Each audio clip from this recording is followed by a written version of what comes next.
Hello bull trackers दोस्तों, option strategy समझो के सेकंड एपिसोड में आपका स्वागत है। दोस्तों, अगर आपने पिछले एपिसोड को अभी तक नहीं देखा है तो प्लीज़ पहले जाके उसको देखिए। उस एपिसोड में हमने ऑप्शन स्ट्रैटेजी के जो बेसिक डिटेल्स हैं उन्हें डिस्कस किया है, यानी कि किन्हें उन स्ट्रैटेजीज में पोजीशन लेनी चाहिए, किन्हें नहीं लेनी चाहिए, क्या उसके फ़ायदे हैं, क्या उसके नुकसान हैं। तो एक तरीके का ओवरव्यू हमने उस एपिसोड में ऑप्शन स्ट्रैटेजी का डिस्कस किया है। अब इस एपिसोड से हम स्ट्रैटेजी के प्रैक्टिकल एस्पेक्ट्स के बारे में बात करेंगे, यानी कि कैसे हम उन स्ट्रैटेजीज में पोजीशन बनाएं, ट्रेड करें। इन सब के अलग अलग एस्पेक्ट्स को आने वाले एपिसोड्स में हम डिस्कस करेंगे। अब मान लीजिए आपको एक ऑप्शन स्ट्रैटेजी में पोजीशन बनानी है, तो कहां से शुरुआत करें, कैसे अपनी स्ट्रैटेजी तक पहुंचे। तो मैं आपको बताऊंगा स्टेप बाय स्टेप कैसे हमें उस स्ट्रैटेजी तक पहुंचना है जिसको आप करंट मार्केट के हिसाब से ट्रेड करना चाहते हैं। तो सबसे पहले आपको डिसाइड करना है कि आप किस स्टॉक की स्ट्रैटेजी पर पोजीशन बनाना चाहते हैं, यानी कि स्टॉक सिलेक्शन।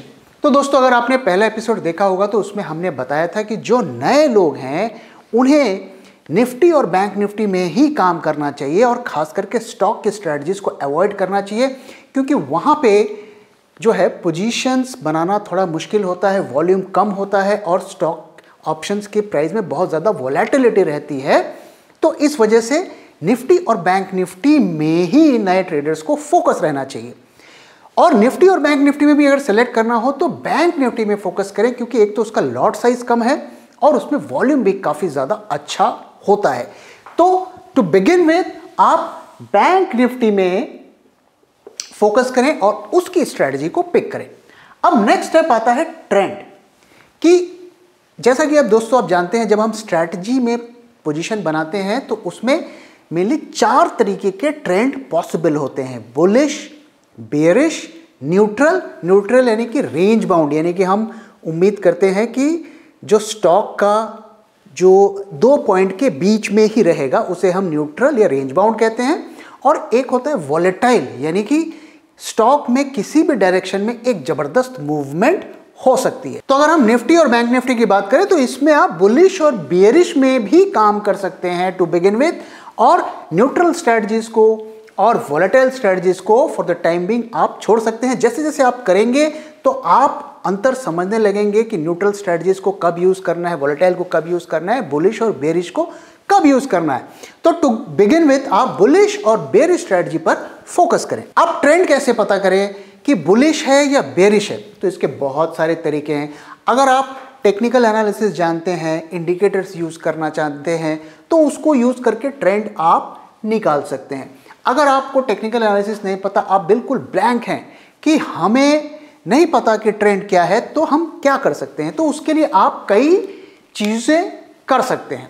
जैसे आप हमारे अगर वेबसाइट पे जाके देखेंगे तो वहां पर हम आपको एवरेज आईवी दिखाते हैं।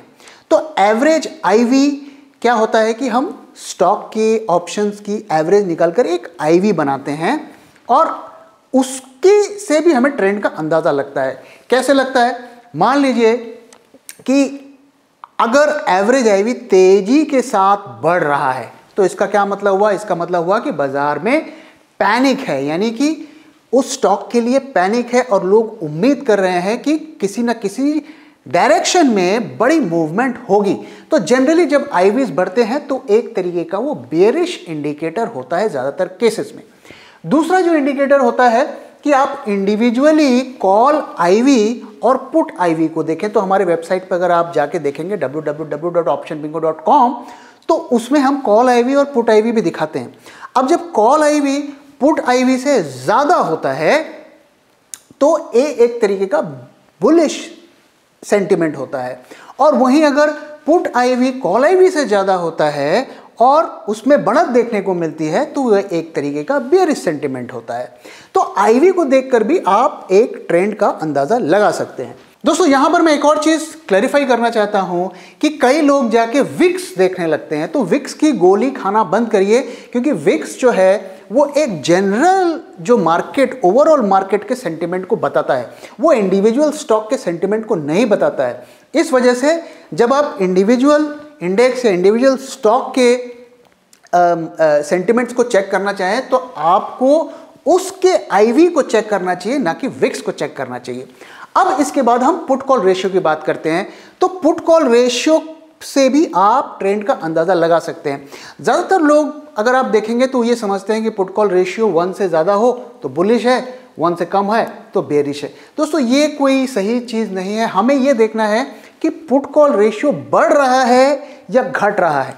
भले ही वो 1 से नीचे है, लेकिन अगर हम उसमें बढ़त देखने को मिल रही है तो वो एक तरीके का बुलिश सेंटिमेंट होता है। अब पुट कॉल रेशियो भी 2 तरीके के होते हैं, ऑप्शन OI का पुट कॉल रेशियो और वॉल्यूम का पुट कॉल रेशियो। तो आप दोनों को चेक कर सकते हैं। तो पुट कॉल रेशियो भी जब आप उसको ऑब्जर्व करेंगे तो उससे भी आपको ट्रेंड की इंफॉर्मेशन मिल सकती है, और ये हमारे साइट www.optionbingo.com में जाएंगे तो आपको मिल जाएगा। अब OI एनालिसिस की बात करते हैं। दोस्तों OI एनालिसिस में क्या होता है, इसमें हम हर स्ट्राइक में कितनी पुट की ओपन इंटरेस्ट है और कितना कॉल का ओपन इंटरेस्ट है उसका एक बार चार्ट बनाते हैं। तो इससे भी हमें अंदाज़ा लगता है कि कहाँ पे जाकर मार्केट रुक सकता है, यानी कि कहाँ पे जाकर रेजिस्टेंस है और कहाँ पे जाकर सपोर्ट है। तो जिस स्ट्राइक प्राइस पे सबसे ज़्यादा ओपन इंटरेस्ट होता है उसे हम रेजिस्टेंस मानते हैं, यानी कि उससे ऊपर मार्केट को जाना थोड़ा मुश्किल होगा। और जिस स्ट्राइक प्राइस पे सबसे ज़्यादा पुट की ओपन इंटरेस्ट होती है, मतलब मार्केट के उससे नीचे जाना मुश्किल होगा। तो जब OI एनालिसिस के आप बार चार्ट देखेंगे, वो भी हमारी वेबसाइट पर अवेलेबल है, तो उससे भी आपको अंदाज़ा लग जाएगा कि आप रेजिस्टेंस के कितने पास हैं या सपोर्ट के कितने पास हैं। और जब वो रेजिस्टेंस टूटता है, प्राइस उससे ऊपर चला जाता है तो बुलिश सेंटिमेंट आ जाता है, और वहीं जब सपोर्ट को तोड़ के नीचे जाता है तो बेरिश आ जाता है। और जब तक ये दोनों चीज़ों के बीच में मार्केट रहता है तो हम ये उम्मीद करते हैं कि रेजिस्टेंस में जाके नीचे आएगा और सपोर्ट पे जाके फिर ऊपर आएगा। तो इस इंफॉर्मेशन को यूज़ करके भी आप ट्रेंड की काफ़ी इंटेलिजेंस पा सकते हैं। और जो सबसे बड़ा इंडिकेटर क्या होता है, प्राइस का ट्रेंड। तो प्राइस के ट्रेंड को आप उसका एक सिंपल ट्रेंड देखिए, क्या वो ऊपर जा रहा है या नीचे जा रहा है। तो उसमें कोई कैंडल वैंडल का चार्ट नहीं देखिए, लाइन चार्ट में आप ऑब्जर्व करिए। अगर वो क्लियर कट आपको नीचे आता हुआ दिख रहा है तो आप बेरिश पोजीशन बना सकते हैं, और क्लियर कट ऊपर आता हुआ दिख रहा है तो बुलिश पोजीशन बना सकते हैं। दोस्तों ऑप्शन स्ट्रेटजी में हमें ट्रेंड की प्रिसाइज इंफॉर्मेशन की ज़रूरत नहीं होती है, हमें एक लूज अंदाज़ा चाहिए होता है कि किस डायरेक्शन में बाजार जा सकता है। क्योंकि सिर्फ प्राइस ही वो फैक्टर नहीं होता है जो आपके प्रॉफिट और लॉस को डिसाइड करता है, और भी कई फैक्टर्स प्ले करते हैं। ये जब हमारे वीडियोस आगे आप देखते रहेंगे तो और काफ़ी चीज़ें आपको समझ में आएगी। तो आप अलग अलग इंडिकेटर को यूज़ करके आप एक डिसीजन लेते हैं कि आप बुलिश हैं या बेरिश हैं। दोस्तों यहाँ पर एक और चीज़ को ध्यान में रखिएगा कि जब आप माने कि हम बुलिश हैं या बेरिश हैं तो आप कितने दिनों के लिए बुलिश या बेरिश हैं ये भी साथ में देखिए, क्योंकि हो सकता है इंट्राडे में आप बुलिश हों लेकिन एक हफ्ते की अगर एक्सपायरी को देखें तो उसमें हो सकता है बेरिश ट्रेंड हो। और अब अगली चीज़ जो आपको डिसाइड करनी है वो है एक्सपायरी। तो जब आप ट्रेंड को डिसाइड करेंगे तो आपको देखना है कि कितने दिनों के लिए मैं बुलिश हूँ या बेरिश हूँ, और उतने की ही एक्सपायरी आपको लेनी है। दोस्तों आमतौर पर मैं नए लोगों को ये सलाह देता हूँ कि आप नज़दीकी एक्सपायरी पे काम ना करें, आप ऐसी एक्सपायरी को चूज़ करें जो कम से कम 2 हफ्ते की दूरी पे है। क्योंकि अगर आपने एक पोजीशन बनाई, अगली जिस और एक्सपायरी उसकी कल ही है, तो अगर आपका ट्रेंड आउटलुक गलत हो गया तो आपको वो मिस्टेक ठीक करने का टाइम ही नहीं मिलेगा।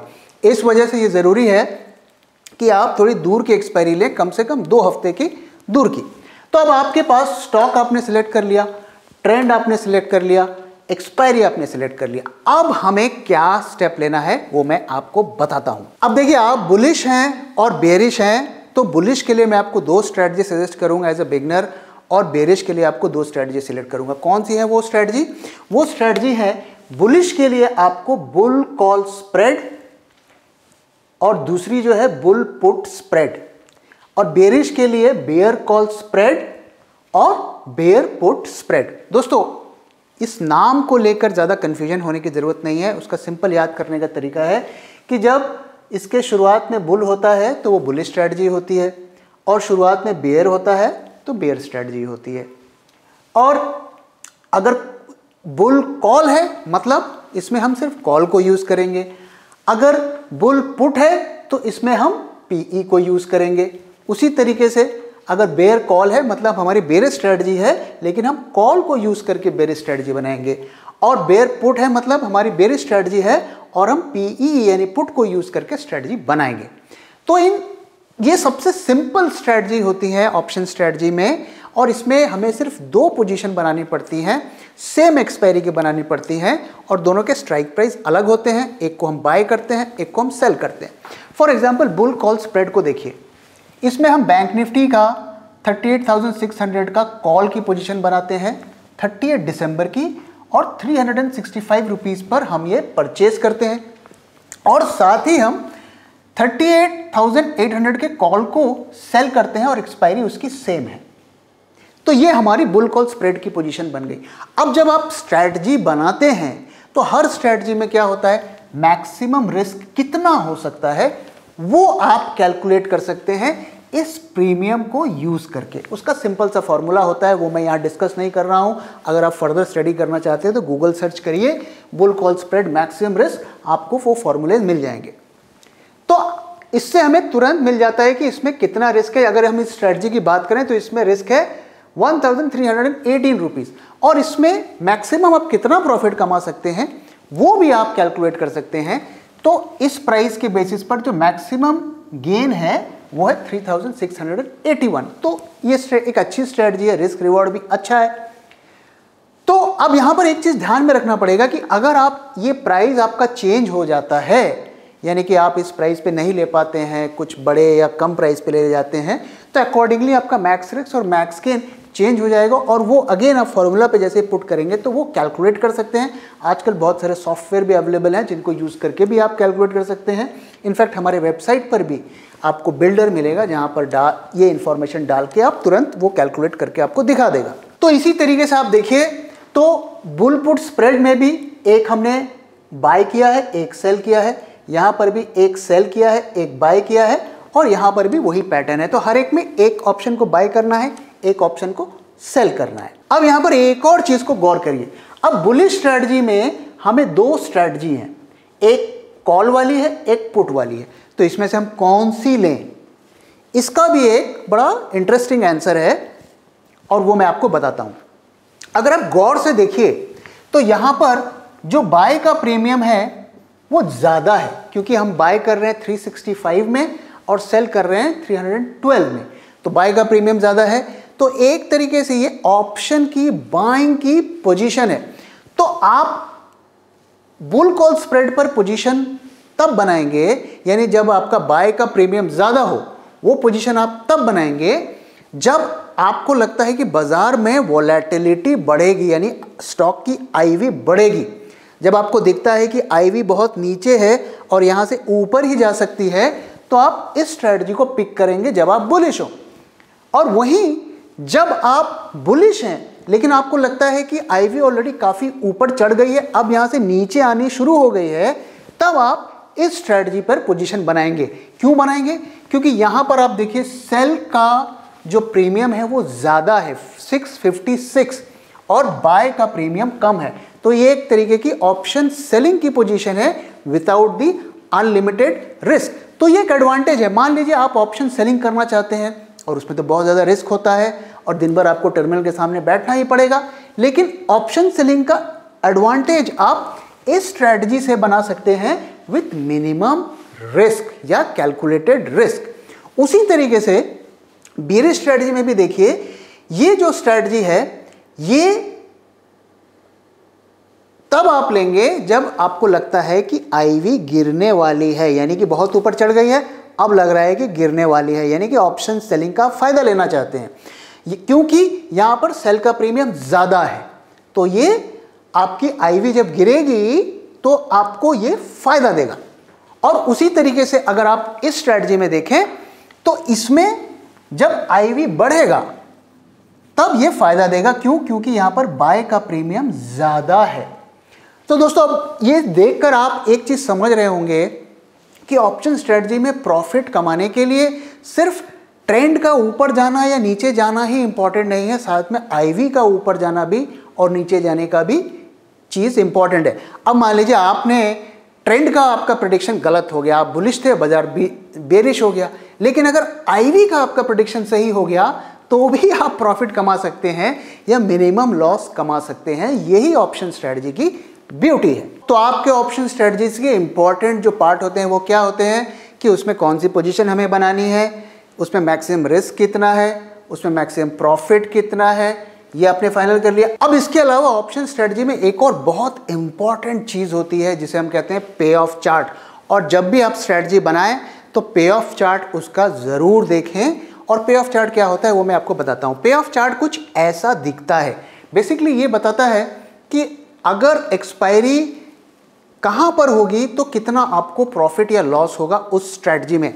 तो अगर आप देखिए तो ये जो लोग मैथ्स के स्टूडेंट हैं वो इसको अच्छे से समझ सकते हैं कि ये हमारा एक्स एक्सिस होता है। मतलब अगर एक्सपायरी यहां पर होगी तो 1500 का प्रॉफिट होगा, अगर एक्सपायरी यहां पे होगी तो 1000 रुपए का लॉस होगा। तो इस पे ऑफ चार्ट को देखकर आप समझ सकते हैं कि जैसे जैसे प्राइस आगे जाएगा आपका प्रॉफिट बढ़ता जाएगा और जैसे जैसे प्राइस नीचे आएगा तो आप लॉस में आते जाएंगे। तो ये पे ऑफ चार्ट होता है। और अगर आप हमारी साइट को यूज करेंगे तो उसमें हम एक चीज आपको दिखाते हैं, आपको हम एक ऐसा एरिया दिखाते हैं, यानी कि ये वो एरिया होता है जिसके बीच में एक्सपायरी होने की प्रोबेबिलिटी है या पॉसिबिलिटी है। तो अगर हम यहां पर दिखा रहे हैं कि इससे ऊपर की एक्सपायरी होने की पॉसिबिलिटी कम है तो आपको सिर्फ इतना ही प्रॉफिट मिल सकता है, आपको इतना प्रॉफिट नहीं मिलेगा। ये इसका फायदा होता है। तो जब आप पे ऑफ चार्ट देखेंगे तो उससे आपको तुरंत आपको एक अंदाजा लग जाएगा कि इसमें मैं ज़्यादा से ज़्यादा कितना प्रॉफिट कमा सकता हूं और क्या वो जितना प्रॉफिट मैं उम्मीद कर रहा हूं क्या मुझे इस एक्सपायरी तक उतना मिल सकता है। तो ये सारी इंफॉर्मेशन आपको हमारे वेबसाइट पर अगर आप देखेंगे तो मिल जाएगा।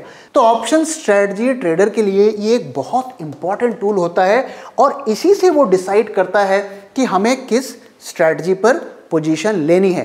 तो टू आंसर दिस क्वेश्चन कि इतनी सारी स्ट्रेटजी में से हम कौन सी स्ट्रेटजी पे पोजीशन लें, तो सबसे पहले आपको देखना है कि उसका मैक्सिमम रिस्क कितना है, क्या आप उतना रिस्क लेने को तैयार हैं। दूसरी चीज आपको देखनी है कि जो रेंज है जिसके बीच में एक्सपायरी होने की उम्मीद है क्या उसके बीच में वो स्ट्रेटजी हमें अच्छा प्रॉफिट दे रही है, क्या वो प्रॉफिट दे रही है जिसकी हमें उम्मीद है। अगर दे रही है तो हम उस स्ट्रेटजी को शॉर्टलिस्ट करेंगे और उसमें पोजीशन बनाएंगे। सो दोस्तों ये सारी इंफॉर्मेशन को यूज करके आप अपने लिए करंट मार्केट के हिसाब से बेस्ट ऑप्शन स्ट्रेटजी तो ढूंढ सकते हैं, लेकिन अब ये सारी एनालिसिस हम करें कैसे। तो आपके पास मैं 2-3 ऑप्शन आपको देता हूं।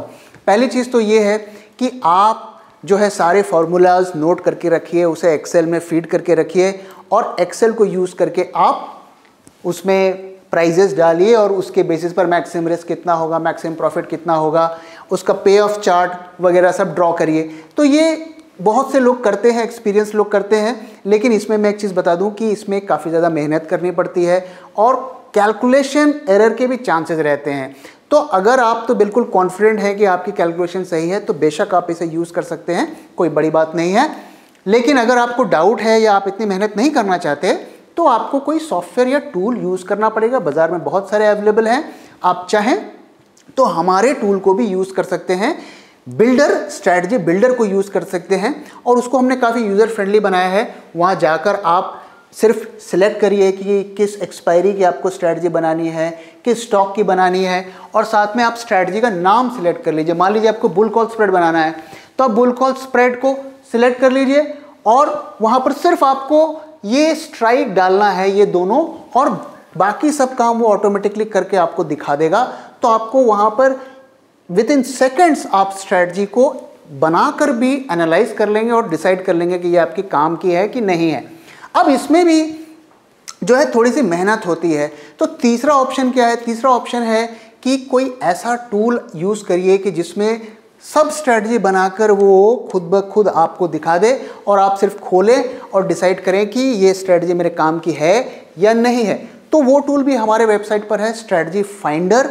आप उस टूल को यूज़ कर सकते हैं। और हम आपसे ये नहीं कह रहे कि आप हमारा ही टूल यूज़ करिए, बाज़ार में और भी टूल्स अवेलेबल हैं, अगर आपको वो ज़्यादा अच्छा लगता है तो वो यूज़ कर सकते हैं। लेकिन चूंकि हमारे पास हमारा टूल का एक्सेस है इसलिए हम उसकी बात कर रहे हैं।